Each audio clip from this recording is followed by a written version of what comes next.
Jujutsu Kaisen की history में सातोरु Gojo एक ऐसा कैरेक्टर है जिसे भाई सुगुना ने एक्नॉलेज किया और जो भाई सुगुना को टक्कर दे पाया। क्योंकि भाई यहाँ तो ऐसा लग रहा है कि बाकी लोग उसका बाल तक भी बागा नहीं कर सकते, क्योंकि करंटली यहाँ पे सुगुना अकेला है और वो 5 टॉप रेटेड सॉर्सर से फाइट कर रहा, जो कि है भाई यूजी, चोसो, कुसकाबे, इनो एंड हिगुरुमा। लेकिन इसके बावजूद भी सुगुना ने भाई सबको ढंग से धोया है। जहाँ पे भाई चोसो का तो ये हाल किया कि बता भी नहीं सकता। जहाँ पे चैप्टर की शुरुआत वहीं से होती जहाँ पे हमने लास्ट चैप्टर को छोड़ा था, यानी कि भाई सुगुना ने कुसकाबे और हिगुरुमा के ऊपर स्लैश अटैक कर दिए थे, जिससे वो लोग काफी ज्यादा इंजर्ड हो गए। पहले तो भाई हमें ऐसा लग रहा था कि ये जो स्लैश है वो काफी फेटल होंगे, पर भाई ऐसा नहीं था, क्योंकि कुसकाबे ने एकदम सही टाइम पे अपने सिंपल डोमेन को एक्टिवेट कर लिया था, जिसकी वजह से भाई सुगुना के जो स्लैशेस थे उनका आउटपुट थोड़ा कम हो गया और उनको डैमेज थोड़ा कम पड़ा। जिसे देख के यहाँ पे सुगुना भी सोचा था कि ये लोग काफी अच्छी ट्रेनिंग करके आए हैं और इनका कर्स टेक्निक का आउटपुट काफी बढ़ गया है। हाँ भाई, हालांकि वो लोग डोमेन एम्प्लीफिकेशन जैसी टेक्निक को मास्टर नहीं कर पाए, लेकिन फिर भी ये सिंपल डोमेन को यूज करने की वजह से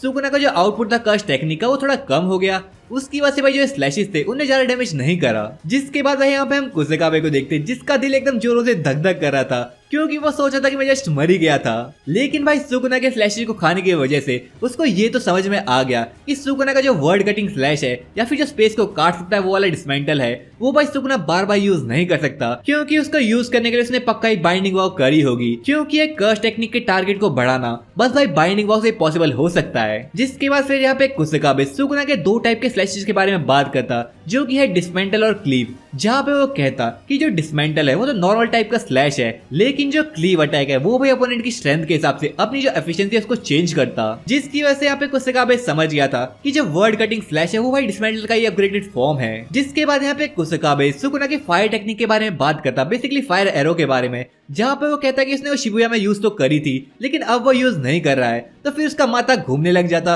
और वो कहता है यार इसके बारे में सोचना मैं छोड़ देता हूँ, इसके बारे में सोचने का कोई फायदा नहीं है, क्योंकि उस टेक्निक ने जोगो को भी मार दिया था, तो वो टेक्निक काफी पावरफुल है और हमको भी मार सकती है। तो भाई ऐसी टेक्निक के बारे में सोचने का फायदा ही क्या, जिसको हम रोक ही नहीं सकते। जिसके बाद यहाँ पे कुसकाबे हिगुरुमा से पूछता है कि क्या तुम ठीक हो, तो हिगुरुमा कहता है हाँ मैं ठीक हूँ। जिसके बाद यहाँ पे हिगुरुमा कहता है कि मेरे बैटल में इनएक्सपीरियंस होने की वजह से हम इस मुश्किल में आ गए हैं, क्योंकि यहाँ पे भाई हिगुरुमा ने सोचा भी नहीं था कि जो कन्फिस्केशन टेक्निक होगी वो भाई सुगुना के कर्स टूल पे लागू हो जाएगी। जिसके बाद यहाँ पे कुसकाबे उससे कहता है अरे कोई बात नहीं, सब कुछ ठीक है, कम से कम तूने इसको डेथ पेनल्टी तो दे दी है और तू अपनी स्वॉर्ड को यूज करके उसे मार सकता है, तो कोई प्रॉब्लम नहीं है, मैं तुझे यहाँ पे प्रोटेक्ट करूंगा, चाहे मेरी जान क्यों ना चली जाए और तू उसको मार दियो। जिसके बाद भाई यहाँ पे कुसकाबे सोचता है कहीं मैं सच में तो नहीं मरने वाला। जिसके बाद यहाँ पे हम सुगुना को देखते हैं जो कि अपनी गर्दन झटका रहा होता है, मानो वो काफी बोर हो रहा हो और कह रहा हो अरे यार जल्दी आओ, जो करना है जल्दी करो। पर फिर यहाँ पे हम देखते हैं भाई सुगुना के पीछे चोसो खड़ा है और वो उसके ऊपर अपने पियर्सिंग ब्लेड से अटैक कर देता। लेकिन भाई सुगुना का तो यहाँ पे कुछ और ही प्लान था। ही वाज लाइक तुम लोगों को क्या पकड़ा पकड़ाई खेलनी है। जिसके भाई अगले ही मोमेंट में हम देखते कि जैसे ही चोसो का पियर्सिंग ब्लेड सुगुना को लगने वाला होता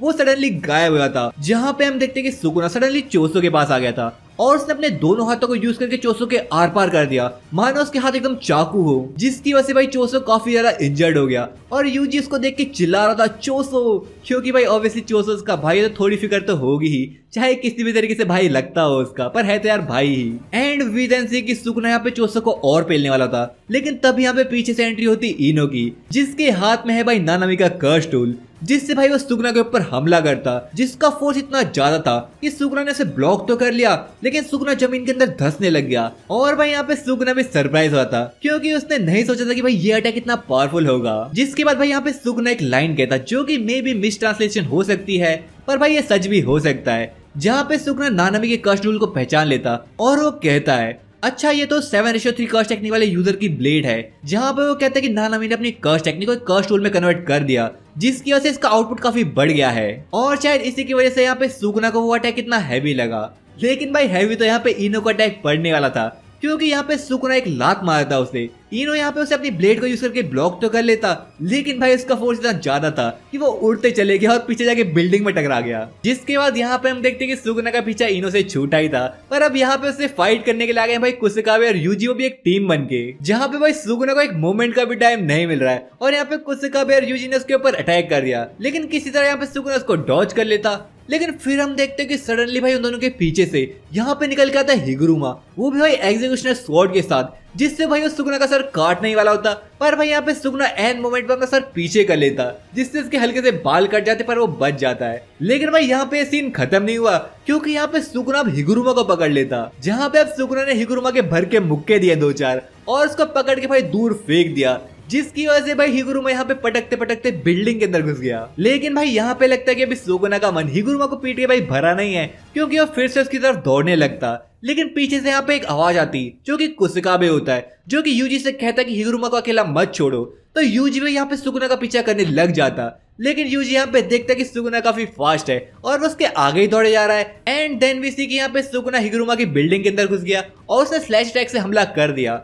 लेकिन तभी भाई यहाँ पे एक फ्लैशबैक चालू हुआ था, जहाँ पे यूजी बात कर रहा होता है कि कैसे वो मेगुमी को बचा सकते हैं, जहाँ पे वो हिगुरुमा से उसकी कर्स टेक्निक के बारे में पूछता है। तो यहाँ पे हिगुरुमा सबको बताता कि जब भी भाई किसी को डेथ पेनल्टी मिलती है तो उसको एक एग्जीक्यूशनर स्वॉर्ड मिलती, जिससे अगर उस बंदे को मारेगा तो उसकी डेथ हो जाएगी। इसमें कोई एक्सेप्शन नहीं है, कोई भी इससे मर सकता है। लेकिन यहाँ पे इस कर्स टेक्निक का एक रूल है, जिस बंदे को डेथ पेनल्टी मिली है बस वही मरेगा, उसके अलावा कोई नहीं मरेगा। और ये जो रूल है वो पर्सन की बॉडी के ऊपर लागू नहीं होता, बल्कि उसकी सोल के ऊपर लागू होता है। यानी कि भाई जो जजमेंट है वो देख सकता है कि एक पर्सन के अंदर कितनी सोल है। जैसा कि भाई यूजी के केस में था कि उसकी बॉडी के अंदर उसकी सोल तो थी ही, पर यहाँ पे सुगुना की सोल भी थी। और भाई करंटली जजमेंट ने जो डेथ पेनल्टी की सजा सुनाई है वो सुगुना को सुनाई है, ना कि मेगुमी को। तो अगर भाई यहाँ पे एग्जीक्यूशनर स्वॉर्ड से मारा जाए तो यहाँ पे सुगुना की सोल मरेगी, ना कि मेगुमी की। हाँ भाई यहाँ पे इस अटैक से मेगुमी की जो बॉडी है वो तो इंजर्ड होगी ही, पर भाई उसको बाद में रिवर्स कर्स टेक्निक से हील किया सकता है। सो भाई अभी के लिए मेगुमी को बचाने का काफी अच्छा प्लान है और सुगुना भी इससे मर जाएगा, तो एक तीर से 2 शिकार हो जाएंगे। लेकिन फिर इसके बाद हम देखते हैं कि यूजी और हिगुरुमा अकेले में है और यहाँ पे यूजी हिगुरुमा से कहता है, do you want to die Higuruma? हाँ भाई ये वही लाइन है जो हमने पिछले चैप्टर में देखी थी। सो यहाँ पे हिगुरुमा कहता है, तुम ऐसा क्यों कह रहे हो? तो यूजी कहता है, तुम वैसे ही रिवर्स कर्स टेक्निक को यूज नहीं कर सकते, तो अगर तुम ऐसी हालत में सुगुना के सामने जाओगे तो वो तो तुम्हें मार ही देगा। तो यहाँ पे हिगुरुमा कहता है कि मैं एक ऐसा बंदा हूँ जिसने लॉयर होने के बावजूद भी भाई लॉ को त्याग दिया। सो वो चाहता है कि ऐसा करने की उसको कोई पनिशमेंट मिले। तो वो यूजी से कहता है कि हाँ तुम सही कह रहे हो, मुझे मर ही जाना चाहिए, जैसे ही मैं अपना रोल फुलफिल कर दूंगा तो मैं मर जाऊंगा। तो यहाँ पे यूजी कहता है कि तुम ऐसा क्यों कह रहे हो, ऐसा मत करो, मैं भी सेम तुम्हारी तरह हूँ। लेकिन इसके बाद फिर यहाँ पे यूजी हिगुरुमा से ऐसी लाइन कहता है जिससे भाई यहाँ पे हिगुरुमा भी शॉक रह गया। यूजी यहाँ पे कहता है, यू शुड गो बैक। अब भाई इस लाइन के 2 मतलब हो सकते हैं। एक तो यहाँ पे यूजी कहना चाह रहा होगा कि तुम इस बैटल में मत जाओ और यहाँ से चले जाओ, और दूसरा मतलब ये हो सकता है कि तुम वापस से लॉ को ज्वाइन कर लो, मतलब एक लॉयर बन जाओ। जिसको अब यहाँ पे शायद से हिगुरुमा ऐसे समझता है कि यूजी से भाग जाने को कह रहा है और बैटल छोड़ के जाने को कह रहा है। जिसको सुन के भाई यहाँ पे हिगुरुमा कहता है कि मैं ऐसा नहीं कर सकता, अगर मैंने ऐसा किया तो मैं भाई तुम लोगों की आंखों पे भी नहीं देख पाऊंगा। जिसके बाद ये फ्लैशबैक एंड हो जाता और यहाँ पे हम देखते हैं कि सुगुना के फ्लैशेस से हिगुरुमा थोड़ा इंजर्ड तो हुआ है, लेकिन भाई वो ज्यादा डैमेज नहीं हुआ, क्योंकि यहाँ पे हम देख रहे होते हैं हिगुरुमा की भाई बॉडी से और ब्लेड से सेम भाई एनर्जी निकल रही होती है और काइंड ऑफ लाइट एमिट हो रही होती है। जिसे देख के यहाँ पे सुगुना सोचता है कि भाई हिगुरुमा डोमेन एम्प्लीफिकेशन सीख गया है। और यहाँ पे हमें नरेटर का कमेंट भी देखने को मिलता जो कि कहता है कि 2 मंथ की अवेकनिंग के बाद ही यहाँ पे जो हिगुरुमा है उसने भाई काफी ग्रोथ शो करी है, जो कि एकदम अबनॉर्मल है। जिसे देख के भाई यहाँ पे सुगुना भी थोड़ा शॉक रह गया है, जहाँ पे भाई नरेटर हिगुरुमा को एक जीनियस कहता है और यहाँ पे उसे गोजो से कंपेयर करता। सो भाई क्या ये एकदम से पावर अप हिगुरुमा की मदद करेगा सुगुना को हराने में? क्या वो सुगुना को मार पाएगा? क्या इस ब्लेड से भाई सुगुना की डेथ होने वाली है, या फिर भाई अगले चैप्टर के अंदर हमें हिगुरुमा की डेथ देखने को मिलेगी? क्योंकि हमने एक छोटा सा फ्लैशबैक देखा जो कि हिगुरुमा का था। सो भाई फ्लैशबैक के बाद सबको पता है कि जेजे के अंदर क्या होता है। अरे यार एक बात तो तुम लोगों को मैं बताना भूल ही गया, चैनल के ऊपर मैं नया कंटेंट डाल रहा हूँ, जैसे कि वीकली एनिमे न्यूज और एनिमे रिकमेंडेशन और काफी सारे न्यू कंटेंट। सो भाई तुम लोग वो वीडियोस भी जाके देख सकते हो, और अगर तुम्हें चैनल का कंटेंट पसंद आता है तो चैनल को सब्सक्राइब कर सकते हो। सो भाई आज की वीडियो में इतना ही। अगर आपको वीडियो पसंद है वीडियो को लाइक कर दो। मिलता हूँ आपको अगली वीडियो में, तब तक के लिए सायोनारा।